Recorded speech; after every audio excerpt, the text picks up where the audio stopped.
Flavour चटणी। आज मसाला पाव बनवतीये। Usually आपण बाहेर खातो, पण घरी बनवणंही तेवढंच सोपं आहे। So let's make some. Pan मध्ये तेल तापू द्या, मग जिरे घाला आणि तडतडू द्या। बारीक चिरलेला कांदा घाला।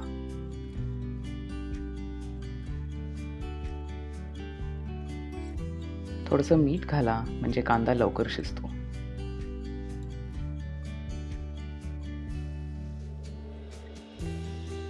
कांदा हलका खरपूस रंगाचा झाला की त्यात लसणाची पेस्ट घाला आणि त्याचा कच्चेपणा जाईपर्यंत परता।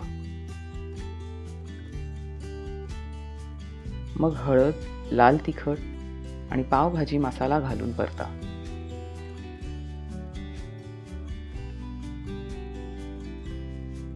आता टोमॅटो आणि सिमला मिरची घाला। नीट एकत्र करा आणि व्यवस्थित शिजू द्या।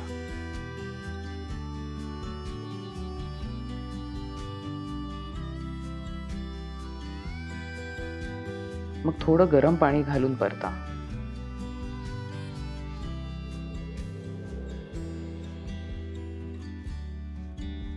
आता चवीपुरतं मीठ घाला।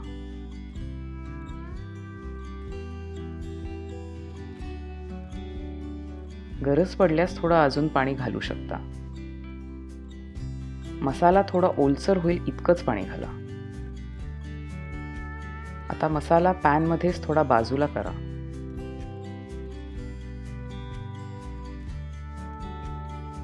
पाव मध्ये कापून घ्या।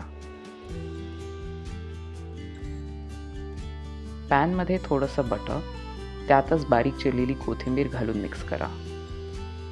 पावासाठी पुरेसा मसाला घ्या, बटर मध्ये मिक्स करा आणि गॅस मीडियम आचेवरच ठेवा।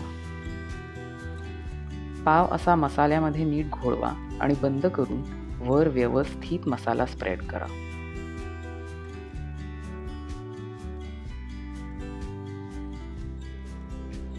पाव नीट भाजून घ्या।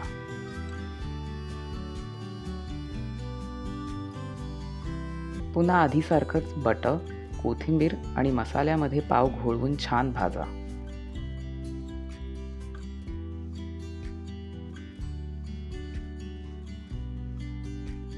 Put a generous amount of masala on top and roast well.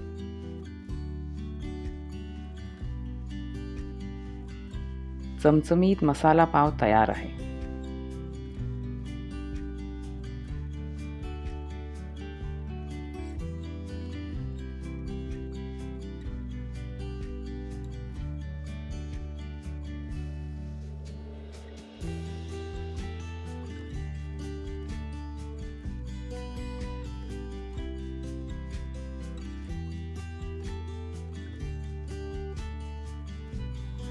So recipe अगदी सोपी आहे, नक्की करून बघा। आणि व्हिडिओ आवडला असेल तर लाईक करा, भरपूर शेअर करा आणि कॉमेंट्समध्ये सुद्धा सांगा की रेसिपी कशी वाटली। And subscribe to flavour chutney for more such recipes. See you soon.